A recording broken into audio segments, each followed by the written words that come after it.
mga kapips. Dito naman tayo sa dam ng Bacoor, no? Nagaling sa dasma yung mga tubig, no?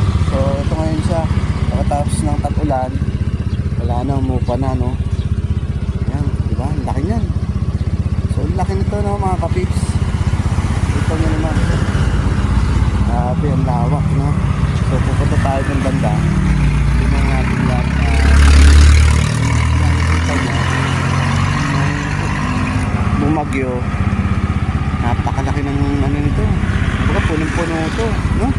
So kung hindi ito ginawa dati, ang tubig diretso sa Bacoor. Ayan, may dumadaan mga sasakyan.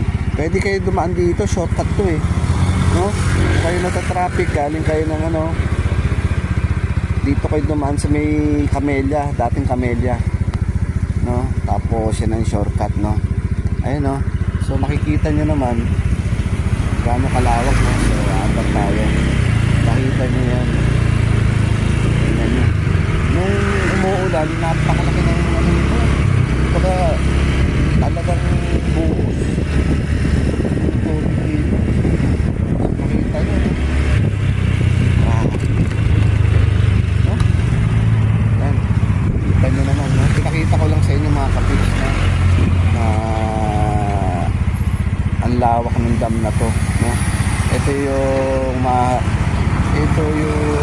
maano sa tubig ng galing dasma at sa ibang parte ng Bacoor para hindi bumaha agad-agad sa Bacoor, no? So mga dalawang, ewan ko kung ilang hektarya ito kasi ito, diba? O ayan, tingnan nyo naman, ito yung ito para hindi bumaha sa parte ng Bacoor. Okay?